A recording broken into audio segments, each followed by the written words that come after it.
அமித்ஷா மதுரைக்கு வந்து அதான் சொல்றார், டெல்லியை பிடித்து விட்டோம், ஹரியானாவை பிடித்து விட்டோம், மகாராஷ்டிராவை பிடித்து விட்டோம், அடுத்து தமிழ்நாடு.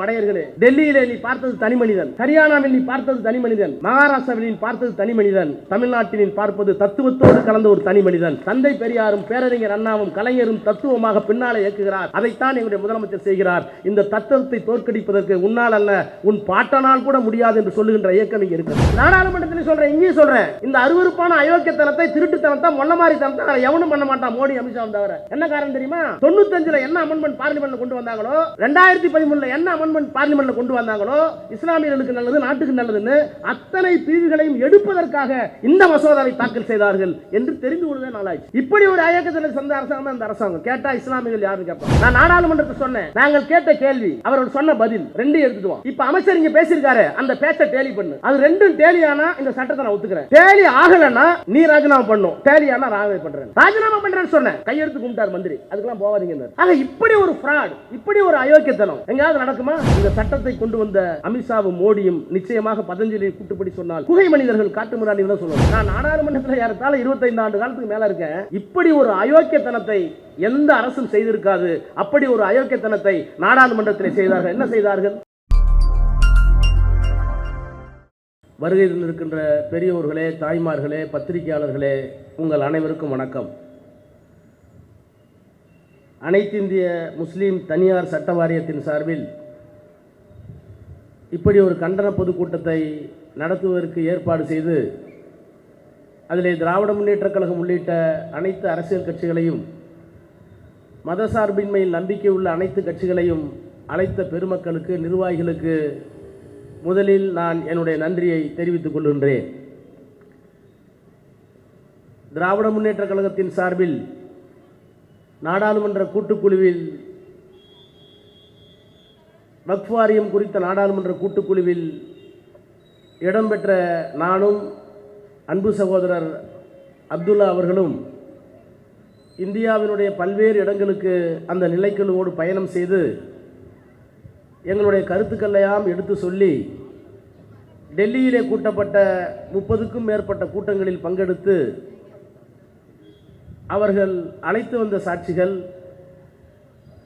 அவர்கள் விலை பேசி கொண்டு வந்த சாட்சிகள், இவர்களெல்லாம் குறுக்கு விசாரணை செய்து அவர்கள் சட்டத்தை கொண்டு வந்த சட்டத்தை நாடாளுமன்ற நிலைக்குழுவிலேயே தவிடுபொடியாக்கி எல்லாம் முடிந்ததற்கு பிறகு தன்னுடைய மிருக பலத்தால் அதே நாடாளுமன்றத்தில் எந்த நிலைக்குழுவில் நாங்கள் அக்கக்காக பிரித்து அந்த சட்டம் செல்லாது என்று தோல்வித்து காட்டினோமோ, பெரிய பெரிய வழக்கறிஞர்கள் எல்லாம் கொண்டு வந்து அந்த சட்டத்திற்கு, அந்த மசோதாவிற்கு ஆதரவாக பேச வைத்து அவர்களை நாங்கள் குறுக்கு கேள்வி கேட்ட நேரத்தில் கொடுத்த பைசாவுக்கு கூவுகிறோம், மன்னித்து விடுங்கள் என்று சொல்லா குறையாக எந்திரித்து போன வரலாறை எல்லாம் நாங்கள் பார்த்தவர்கள். அதற்கு பிறகு நாடாளுமன்றத்திலே இந்த சட்டத்தை நிறைவேற்றினார்கள். அதில் நாங்கள் உரையாற்றினோம்.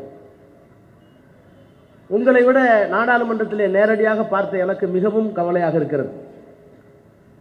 நான் உள்ளபடியே திராவிட முன்னேற்ற கழகத்திற்கு என்னுடைய தலைவர், திராவிட முன்னேற்ற கழகத்தினுடைய தலைவர், திராவிட மாடல் ஆட்சியினுடைய நாயகர் மாண்புமிகு முத்துவேல் கருணாநிதி ஸ்டாலின் என்ற இந்த மாமனிதருக்கு இந்த நேரத்தில் உங்களின் சார்பில் நான் நன்றி சொல்ல கடமைப்பட்டிருக்கிறேன்.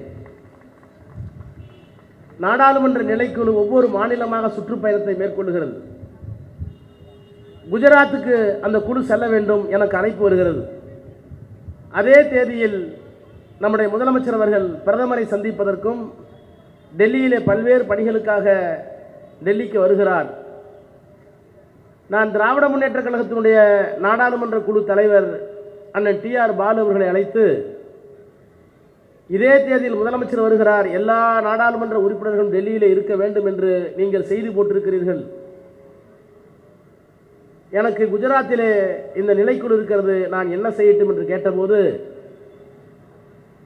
இருங்கள் நான் தலைவரிடம் பேசிவிட்டு சொல்லுகிறேன் என்று சொன்னார். ஒரு 10 நிமிடம் இருக்கும். முதலமைச்சரே என்னுடைய செல்போனுக்கு வந்தார். இந்திய நாட்டில் இருக்கிற 15 கோடி முஸ்லிம்களுடைய உரிமை பெரிதா, என்னுடைய வருகை பெரிதா என்றால் நீங்கள் அதை பாருங்கள், இங்கு வர வேண்டாம் என்று சொல்லி என்னை அனுப்பி வைத்தவர் நம்முடைய முதலமைச்சர் அவர்கள். அதே போல நான் நாடாளுமன்றத்திலே உரையாற்றுகிற போது சொன்னேன், உங்களுக்கு வேடிக்கையாக இல்லையா, உங்களுக்கு வெட்கமாக இல்லையா என்று நேரடியாக அமித்ஷாவை கேட்டேன். ஏன் கேட்டேன்? நாடாளுமன்றத்திலே இந்த சட்டத்தை நிறைவேற்றப் போகிறீர்கள்.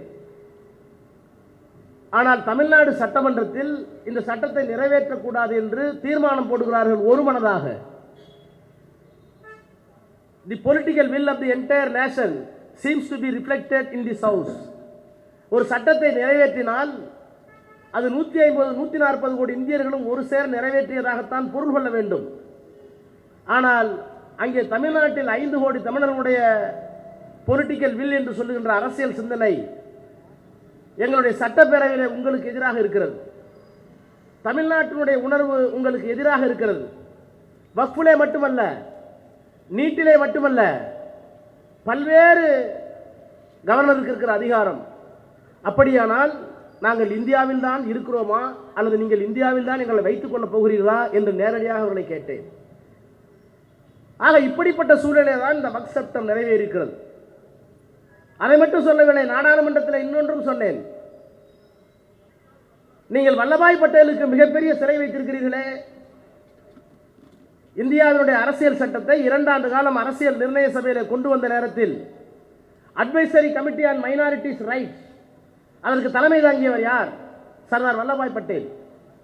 வெவ்வேறு உரிமைகளுக்காக, தாழ்த்தப்பட்டவர்கள் உரிமைக்காக ஒரு குழு, சிறுபான்மை மக்களுக்காக ஒரு குழு, அடிப்படை உரிமைகளை வரையறுக்க வேண்டும் என்பதற்காக ஒரு குழு, இத்தனை குழுக்களை அரசியல் நிர்ணய சபையில் நியமித்தார்கள். அதில் சிறுபான்மை மக்களுடைய உரிமைகளை நிர்ணயிப்பதற்கு குழு அமைக்கப்பட்டது. அந்த குழுவினுடைய தலைவர் யார்? சர்தார் பட்டேல்.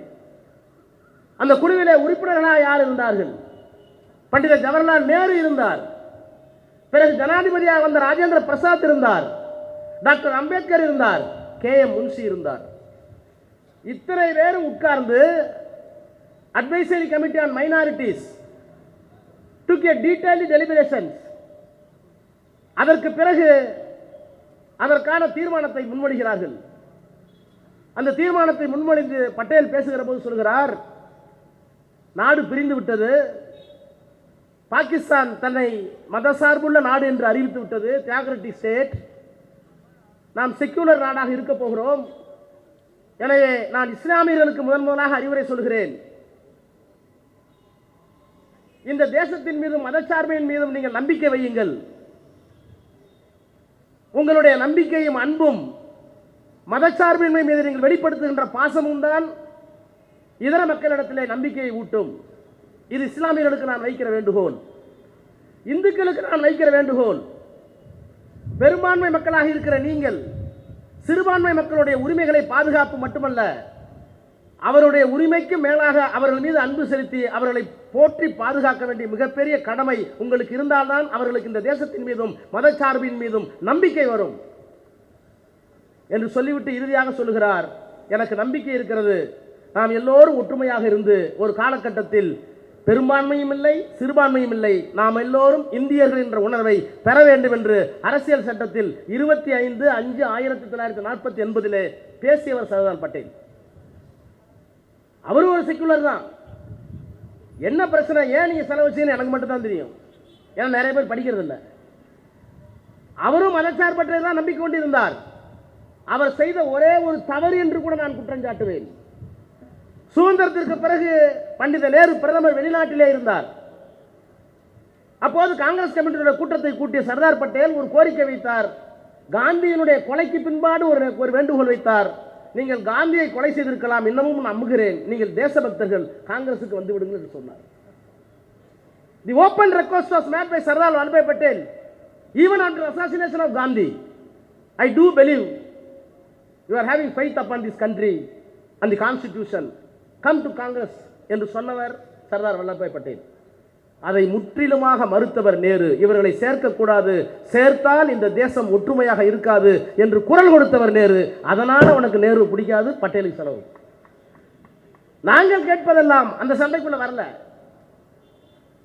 எந்த சிறுபான்மை மக்களுக்கான சப் கமிட்டியில், அட்வைசரி கமிட்டியில் எதிர்காலத்தில் பெரும்பான்மை கூடாது சிறுபான்மை கூடாது, நாங்கள் எல்லாம் இந்தியர்கள் என்று உறக்க சர்தார் வல்லபாய் பட்டேல் சொன்னாரோ அந்த கொள்கையை நாங்கள் அறுவடை செய்து கொண்டோம். நீங்கள் சிலையை மட்டும் அறுவடை செய்து வேறுவே பார்க்க போகிறீர்கள். இப்படித்தான் தொடங்கியது. நான் இன்னொருபடி மேலே போய் சொல்கிறேன். கேடி ஷா என்கின்ற அரசியல் நிர்ணய சபை உறுப்பினர் என்ன கேட்டார்? இந்த தேசத்தை செக்யூலர் கண்ட்ரி என்று அறிவிக்க வேண்டும், அரசியல் சட்டத்தினுடைய முகப்புரையிலேயே கொண்டு வர வேண்டும். எந்த முகப்புரை இன்றைக்கு வைத்திருக்கிறோமே, we the people of India having solemnly resolved to constitute India into a sovereign, secular, socialistic, democratic. இந்தியாவை ஒரு இறையாண்மை உள்ள நாடாக, மதச்சார்பற்ற நாடாக, சமதர்ம நாடாக, ஜனநாயக குடியரசு நாடாக. இன்றைக்கு இருக்கிற அந்த வார்த்தை அன்றைக்கு செக்யூலர் இல்லை. கேடி ஷா அம்பேத்கரிடம் கேட்டார், மதச்சார்பின் வார்த்தையை சேர்க்கலாமே, என்ன பிரச்சனை என்று. அம்பேத்கர் சொன்னார், அரசியல் சட்டத்தினுடைய 14வது பிரிவு, எல்லோரும் சமம் சட்டத்திற்கு முன்னால், எல்லோரும் சட்டத்தினுடைய பாதுகாப்பை பெறுவார்கள், all are equal before law and equal protection before law. அது செக்யூலரிசம் தான்.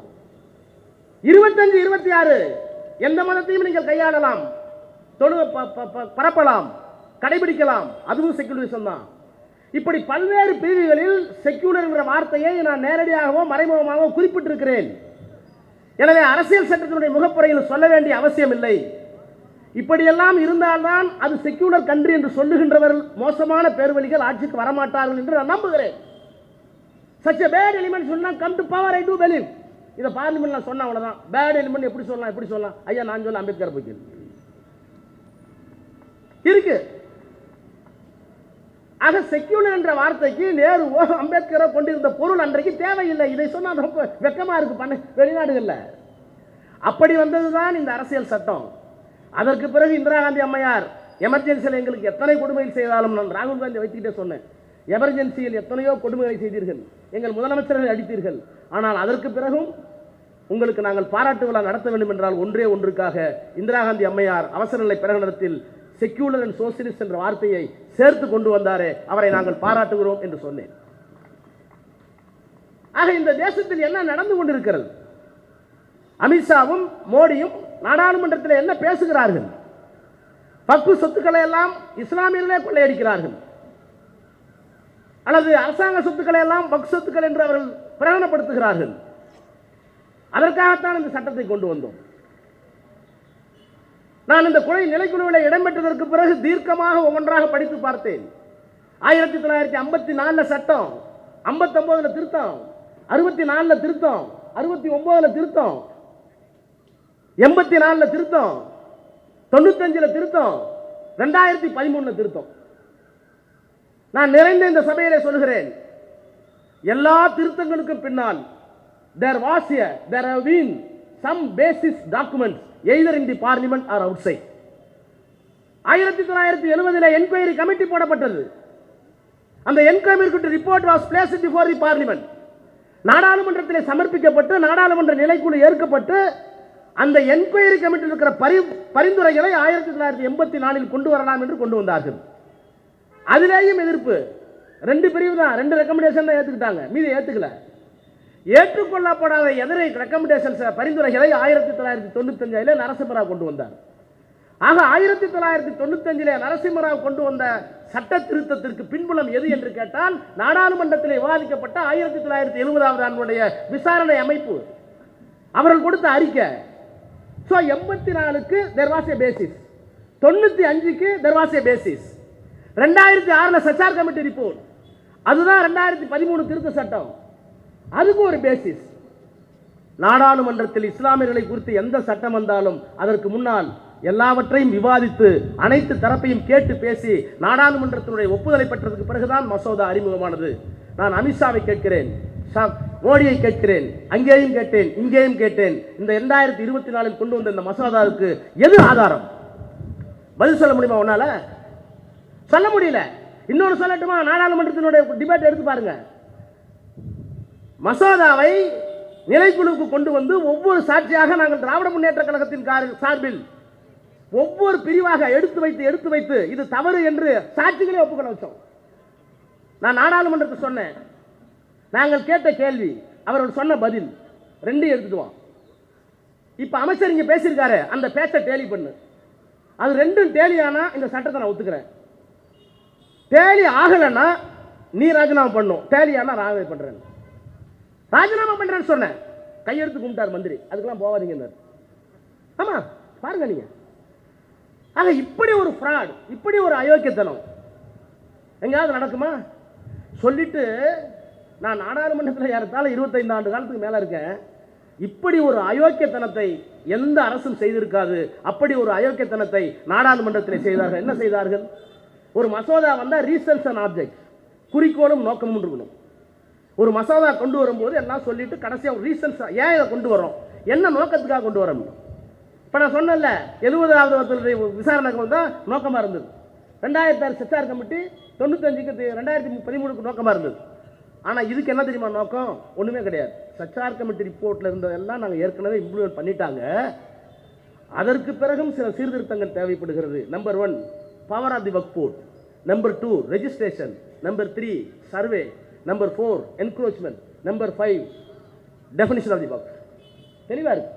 இந்த 5 குறித்து தான் நாங்கள் திருத்தங்களை கொண்டு வருகிறோம். எதற்கு? செம்மைப்படுத்துவதற்கு. ஒரு அமெண்ட்மெண்ட் வருதுன்னா இருக்கிற ஓட்ட ஓட்டலாம் அடைச்சி செம்மைப்படுத்தணும்ல. நான் நேரடியாக குற்றம் சாட்டுறேன். நானே படித்து தெரிஞ்சதுக்கு 3 மாதம் ஆச்சு. நாடாளுமன்றத்தில் சொல்கிறேன், இங்கேயும் சொல்கிறேன். இந்த அருவருப்பான அயோக்கியத்தனத்தை, திருட்டுத்தனத்தை, மொன்ன மாதிரி தனத்தை எவனும் பண்ண மாட்டான், மோடி அமித்ஷா தவிர. என்ன காரணம் தெரியுமா? 95ல் என்ன அமெண்ட்மெண்ட் பார்லிமெண்ட்டில் கொண்டு வந்தாங்களோ, 2013ல் என்ன அமெண்ட்மெண்ட் பார்லிமெண்ட்டில் கொண்டு வந்தாங்களோ, இஸ்லாமியர்களுக்கு நல்லது, நாட்டுக்கு நல்லதுன்னு அத்தனை பிரிவுகளையும் எடுப்பதற்காக இந்த மசோதாவை தாக்கல் செய்தார்கள் என்று தெரிந்து கொள்வதே நாளாச்சு. இப்படி ஒரு அயக்கத்தில் சொந்த அரசாங்கம் இந்த அரசாங்கம். கேட்டால் இஸ்லாமியர்கள் யாருன்னு கேட்பாங்க. 370 பேசினா 370 பெரிய நாங்கள் தான் இந்தியாவை உரிமைப்படுத்தினோம்பாங்க. ஜவஹர்லால் நேரு மேலே சொல்லப்பட்ட குற்றச்சாட்டு கொஞ்சம் நஞ்சம் இல்லை. நான் நாடாளுமன்றத்திலே சொன்னேன். ஜவஹர்லால் மேலே குற்றச்சாட்டு சொல்லுவதற்கெல்லாம் உங்களுக்கு யோகிதை இருக்கா? உங்களுக்கு யோகிதை இருக்கா? நான் கேட்குறேன். 1963 இறந்து போகிறதுக்கு 1 வருஷத்துக்கு முன்னாடி அவருடைய நண்பர் கைலாஷ் கஜ்ஜு மேற்கு வங்காளத்தினுடைய கவர்னராக இருக்கிறார். அவரும் சுதந்திர போராட்ட வீரர். அவர் நேருக்கு ஒரு கடிதம் எழுதுகிறார். என்ன கடிதம் தெரியுமா? இப்போதாவது காஷ்மீரை சேர்த்து விடலாமா, 370 எடுக்கலாமா எழுதியிருக்கார். 2 பேரும் நண்பர்கள். அதுக்கு நேரு எழுதிய பதில் அப்படியே இருக்கு ஆவணத்தில். நான் இப்போ கூட காஷ்மீர் போனேன். அந்த பகுதி மக்களுக்கு இன்னும் தாங்கள் இந்தியாவில் இருப்பதாக எல்லோருக்கும் வரவில்லை. லே போன்ற பகுதிகளில், ஓரமாக இருக்கிற பகுதிகளில் தாங்கள் இந்தியர்களாக அவர்கள் உணரவில்லை. கொஞ்சம் பேர் உணர்ந்து கொண்டே வருகிறார்கள். இன்னும் கொஞ்சம் காலம் அந்த பிரிவு இருக்க வேண்டும்.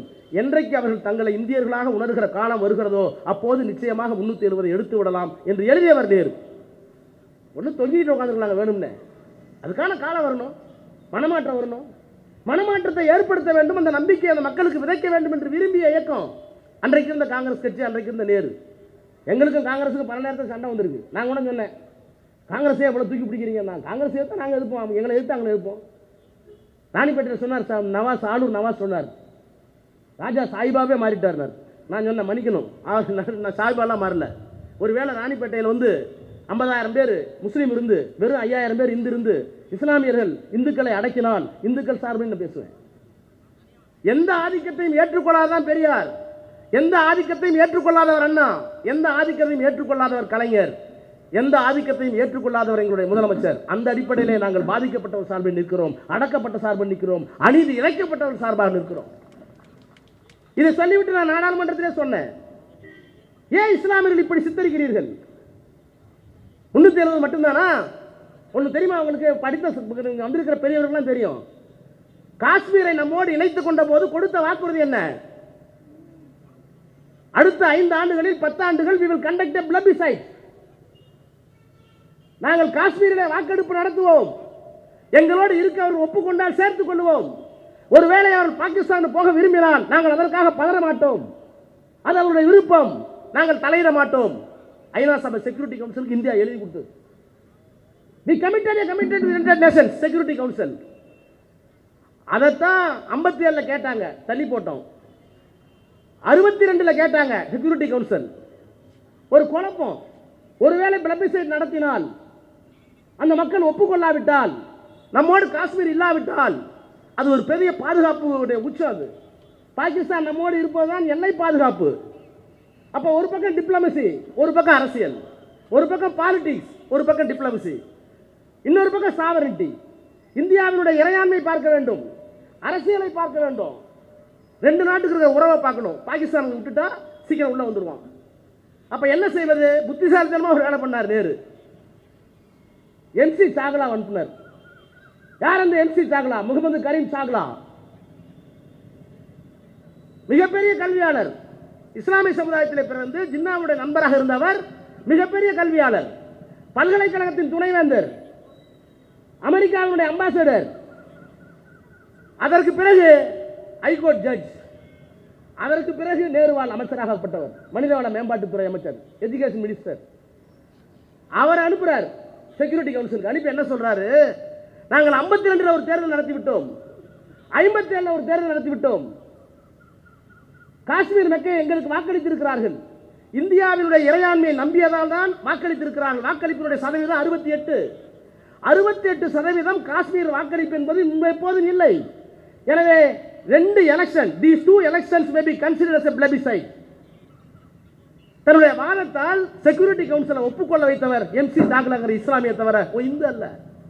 நான் பல தடவை சொல்லியிருக்கேன், இந்தியாவுக்கு எப்படா சுதந்திரம் கொடுக்கணும்னு வெள்ளக்காரன் கேட்டப்ப கிறிஸ்து தூதுக்குழு வந்தபோது 3 இயக்கங்கள் சார்பாக போன 3 பேர் யார்?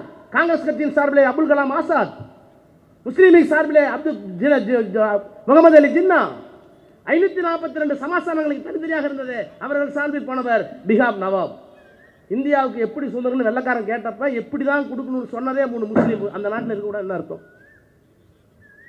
ஸோ இப்படி ஒரு அயோக்கியத்தனத்தை நடத்தி கொண்டிருக்கின்ற இந்த ஆட்சியை எதிர்த்து நிற்கின்ற துணிச்சல் இன்றைக்கு நான் கூட சொன்னேன்.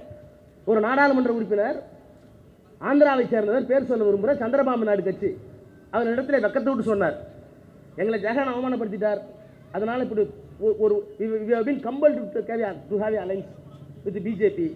ஆனால் பெருமையோடு சொல்கிறேன், எல்லா அடையாளங்களும் அளித்துக் கொண்டே வருகிறார்கள். இந்தியாவை மொழிவாரி மாநிலங்களாக அமைத்து மாகாணங்களை பிரித்து மாநிலங்களை பிரித்து அந்தந்த மொழிக்கு ஒரு கலாச்சாரம், அந்த மொழிக்கு பண்பாடு, உடை, உணவு இவற்றையெல்லாம் அங்கீகரித்து வேற்றுமையில் ஒற்றுமை காண வேண்டும் என்ற அரசியல் சட்டத்தை சிதைத்து பீகார் போச்சு, மராட்டியம் போச்சு, ஹரியானா போச்சு, எல்லாம் போச்சு. அமித்ஷா அதான் சொல்றார். அமித்ஷா மதுரைக்கு வந்து அதான் சொல்றார், டெல்லியை பிடித்து விட்டோம், ஹரியானாவை பிடித்து விட்டோம், மகாராஷ்டிராவை பிடித்து விட்டோம், அடுத்து தமிழ்நாடு. கட மடையர்களே, டெல்லியிலே நீ பார்த்தது தனி மனிதன், ஹரியானாவில் நீ பார்த்தது தனி மனிதன், மகாராஷ்டிராவில் பார்த்தது தனி மனிதன், தமிழ்நாட்டில் பார்ப்பது தத்துவத்தோடு கலந்த ஒரு தனி மனிதன். தந்தை பெரியாரும் பேரறிஞர் அண்ணாவும் கலைஞரும் தத்துவமாக பின்னாலே இயக்குகிறார். அதைத்தான் எங்களுடைய முதலமைச்சர் செய்கிறார். இந்த தத்துவத்தை தோற்கடிப்பதற்கு உன்னால் அல்ல, உன் பாட்டனால் கூட முடியாது என்று சொல்லுகின்ற இயக்கம் இங்கே இருக்கிறது. எனவே உங்களுக்கு நான் அன்போடு சொல்லுகிறேன், இந்த சட்டப்பிரிவுக்குள்ளே போனால் அவமானம் ரொம்ப கேவலமாக இருக்கும், ரொம்ப கேவலமாக இருக்கும். ஒரு கிறுக்க சட்டம் கூட எழுத மாட்டாங்க. ஒரு வக் ப்ராப்பர்ட்டிக்கும் கவர்மெண்ட் ப்ராப்பர்ட்டி என்று கருதப்படுமானால் உடனே கலெக்டர் அந்த ரெஜிஸ்ட்ரேஷன் நிறுத்தலாம். எதுவரை நிறுத்தலாம்? அது சுப்ரீம் கோர்ட்டில் முடிவு வரைக்கும் நிறுத்தலாம். இதுக்கு உள்ள போன இன்னும் அசிங்கமாக இருக்கும். நான் கேட்டேன், ஒன்று கேட்கல, காட்டு மிராட்டினா மனுஷனான்னு கேட்டேன், அது வேற மாதிரி கேட்டேன். பதஞ்சலின்னு ஒரு சீஃப் ஜஸ்டிஸ் இருந்தார் இந்தியாவில் 1960களில். அவர் ஒரு தடவை ரொம்ப கோவப்பட்டு the discretionary power being enjoyed by judges, ஜட்ஜஸ்க்கு டிஸ்கிரியேஷனரி பவர் இருக்குது, பிரத்யேகமான பவர் இருக்குது. அரசியல் சட்டத்தில் கேப் இருந்தால் அவங்கள இப்போ நீங்கள் வந்து கவர்னர் மசோதாவை கொடுத்த சட்டம் டிஸ்கிரியேஷனரி பவர் கன்ஃபர்ட் அண்டர் ஆர்டிகல் 142 கீழ் உச்சநீதிமன்ற நீதிபதிகளுக்கு அதே மாதிரி உயர்நீதிமன்ற நீதிபதிகளுக்குலாம் சில பவர் இருக்குது. அவர் சொன்னார், you are having discretionary power but it should not be used as a government discretionary power. குகை மனிதனைப் போல இருக்காதீர்கள். இந்த சட்டத்தை கொண்டு வந்த அமித்ஷாவும் மோடியும் நிச்சயமாக பதஞ்சலியை கூட்டுப்படி சொன்னால் குகை மனிதர்கள், காட்டு மிராண்டிகள் தான் சொல்லணும். எனவே அப்படிப்பட்ட அதிகாரத்தை எதிர்த்து, அயோக்கியத்தனத்தை எதிர்த்து போராடுகின்ற துணிச்சல் உள்ள ஒரு தலைவராக இந்தியாவில் இன்றைக்கு மதச்சார்பின்மையும் அரசியல் சட்டத்தையும் தூக்கி பிடிக்கின்ற முத்துவேல் கருணாநிதி ஸ்டாலின் என்ற மனிதன் இருக்கிற வரை உங்களுடைய உரிமைகளை பாதுகாக்க நாங்கள் குரல் கொடுப்போம் என்று சொல்லி விடைபெறுகிறேன். நன்றி, வணக்கம்.